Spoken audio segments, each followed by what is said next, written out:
bravura, ser la fuerza y juventud. De tu letargo mudo la voz, la inquietud. Bolivia.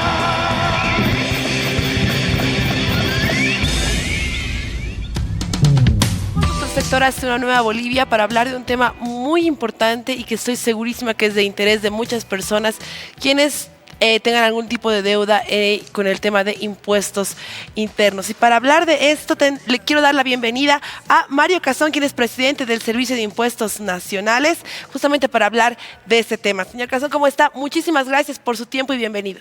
Muy buenas tardes, Daniela. Muchísimas gracias por la cobertura y aquí atento para poder responder a todas las consultas que me hagas. ¿Cuáles son estas novedades que tenemos en cuanto a la reducción de las sanciones que se puedan tener o que muchas personas, empresas puedan tener en impuestos nacionales? Bien, Daniela, evidentemente hay varios beneficios que nuestro gobierno nacional, a la cabeza de nuestro presidente hermano Luis Arce Catacora, ha promulgado justamente la ley 1448, que cuando un contribuyente tiene una deuda que no la paga, hasta antes de esta promulgación tenía una sanción por omisión de pago del 100%. Es decir, si un contribuyente tenía una deuda de 10,000 bolivianos, no la pagaba, entonces cuando Impuestos le hacía el cobro, también le sancionaba y la sanción llegaba a representar otro importe de 10,000 bolivianos, es decir, el 100% de sanción. Ahora, con esta ley 1448 se reduce esta sanción en un 40%, es decir, la sanción únicamente ahora es del 60%. La segunda medida de esta ley 1448 es que cuando un contribuyente paga la sanción, o en este caso el tributo omitido, dentro del plazo de los primeros 10 días, tenía derecho al arrepentimiento eficaz. ¿Y qué quiere decir arrepentimiento eficaz? Es el reconocer la deuda y por haber reconocido y por haber pagado dentro de los primeros 10 días, el Estado boliviano no le cobra ningún impuesto o ninguna sanción, perdón. En este caso, ese plazo de 10 días ha sido ampliado a 20 días, es decir, 10 días adicionales para que el contribuyente pueda pagar el impuesto. El ejemplo de los 10,000 bolivianos de impuestos lo paga dentro del plazo de los 10 o 20 días y por tanto no tiene sanción. Esa es la segunda medida. Estas dos medidas se aplican, en este caso, a partir de la vigencia de la ley 1448. Y en este caso, la reducción de la sanción de un 100% al 60% se aplica además para las deudas antiguas, es decir, para la cartera en mora que se conoce en impuestos nacionales y también ese término se lo utiliza bastante en el sistema financiero, las deudas pasadas. Algún contribuyente que tenga deuda de hace 5 años, 10 años atrás o mucho más atrás todavía, se beneficia con la reducción de la sanción del 100% al 60%. La tercera medida que lanza la ley 1448 está referida a que los profesionales independientes y oficios como los contadores, los auditores, los abogados, los arquitectos que prestan servicios de forma independiente, así como los electricistas, plomeros, oficios en su generalidad, hasta antes de esta ley pagaban el impuesto sobre las utilidades de las empresas de forma anual.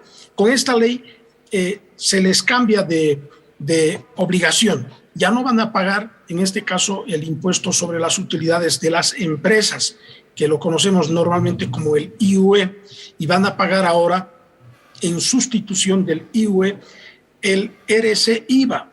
Y el RC-IVA, Daniela, tiene la posibilidad de que el contribuyente pueda compensar presentando la facturita de todo tipo de facturas en este caso, ¿no? Es decir, de alimentos, de vestimenta, de medicamentos y otro tipo de gastos que pueda hacer el contribuyente presentando en el formulario 110. Es decir, en algún momento se va a dar el caso seguramente que el contribuyente no pague ni un centavo al Estado. ¿Por qué? Porque va a poder compensar con facturitas de todo tipo. Esa es la tercera medida importante que beneficia particularmente a los profesionales independientes y oficios. Adicionalmente a ello, Daniela, la ley 1448, como cuarta medida que favorece a todos los contribuyentes, está referido particularmente a aquellos contribuyentes que tenían facilidades de pago y que en este caso han sido incumplidas. Y por efecto de particularmente de la pandemia en el año 2020, 2021, las empresas no lograron pagar las cuotas que les tocaba como obligación ante impuestos nacionales. Por tanto, dejaron de pagar por la situación, por la crisis que tenían en este caso los negocios, las empresas, y se ha incumplido. Cuando se incumple una facilidad de pago, Daniela, lo que ocurre es que Impuestos Nacionales tiene que cobrar toda la deuda. Es decir, si un contribuyente tenía, por ejemplo, una facilidad de pago de 100,000 bolivianos y no lo pagó de manera puntual, las cuotas que podían ser, por decirle, de cada mes de 2,000 bolivianos, entonces se incumplió y la administración tributaria tiene que ejercer su facultad de cobro coactivo, es decir, aplicando medidas de retención de fondos, embargo de créditos, inclusive hipotecar los inmuebles, los bienes que tenga la persona o el contribuyente, si es empresa, si es una empresa unipersonal, y por supuesto iniciar el proceso de remate. En este caso, esta ley está permitiendo ahora que todos esos contribuyentes que han tenido problemas justamente de liquidez, con esta ley 1448, el contribuyente tiene que pagar la cuota referencial incumplida únicamente y a partir de ese pago, la administración tributaria, de forma automática, en este caso el sistema que ha desarrollado Impuestos Nacionales, va a hacer la reactivación automática de esa facilidad de pago con las condiciones que originalmente se le otorgó la facilidad de pago. Es una ventaja importante y una posibilidad de beneficio que ha dado justamente esta ley, y esta ley de reactivación que establece en este caso la disposición primera de la ley 1448 tiene una vigencia de 3 meses únicamente, Daniela, y este plazo es prácticamente hasta el 31 de octubre de este año.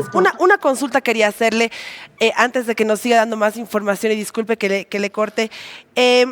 Nos ha dado varios ejemplos de profesionales independientes. Yo quería hacerle una consulta sobre muchos otros rubros, digamos, que se consideran también profesionales independientes, como los radialistas o las personas que se dedican al arte, como los tatuadores, por ejemplo, o algunos artistas también. ¿Ellos también pueden descargarse con cualquier tipo de facturas? Sí, exactamente. A ver, por ejemplo, un profesional en comunicación de televisión o de radio normalmente contrata publicidad con empresas o con negocios. Ajá. Evidentemente tiene que emitir una factura a ese radialista o ese comunicador social que está trabajando además de forma independiente, ¿no? Es decir, el profesional independiente lo que hace es comprar un espacio en una radio o comprar un espacio en un canal de televisión, y entonces en ese programa de 1 hora o de 2, el tiempo que tenga contratado, en este caso el profesional, hace un programa y por supuesto tiene que solventar el costo de pagar al canal por el espacio o la radio, tiene que conseguir publicidad. Y obviamente el profesional de comunicación va, en este caso, emitir una factura. Y por supuesto que al emitir la factura tiene que pagar el impuesto al valor agregado y el impuesto a las transacciones. Ahora, este profesional radialista, así como me señalaba el artista, tiene que, en este caso, hasta antes de la ley 1448, pagaba el impuesto sobre las utilidades de las empresas de forma anual. Por ejemplo, del año 2021, prácticamente todos los profesionales independientes pagaron el IVA hasta el 2 de mayo, tenían ese plazo, ¿no? Y han pagado el impuesto sobre las utilidades de las empresas en la alícuota del 25%. Y esta alícuota además se calculaba sobre el 50% del ingreso que tenía, en este caso, facturado ese profesional independiente. Ahora, en vez del impuesto sobre las utilidades de las empresas IUE, esta ley ha establecido que ahora va a pagar el impuesto al RC-IVA. Ajá. Y el RC-IVA se puede compensar con cualquier tipo de factura, es decir, con una factura, por ejemplo, de alimentos, de medicina, de vestimenta, de haber ido a compartir con la familia, por ejemplo, un restaurante, alguna heladería. Absolutamente. Heladería, absolutamente todas las facturitas le permiten compensar ahora el RC-IVA, y por eso le decía que si, por ejemplo, tiene que pagar por el RC-IVA, un ejemplo, 1,000 bolivianos, entonces puede compensar también con facturas la totalidad de los 1,000 bolivianos y por tanto no pagar posiblemente ni un centavo al Estado el excedente. El RC-IVA, ¿verdad? Y nos gustaría tenerlo nuevamente para poder seguir aclarando muchas más dudas que podamos tener acerca de esta nueva ley. Quiero agradecerle por su tiempo y bueno, pues lo esperamos nuevamente acá en el programa para tener más información acerca de impuestos. Estuvimos compartiendo con el presidente del Servicio de Impuestos, Mario Cazón, en nuestro sector Hacia una Nueva Bolivia.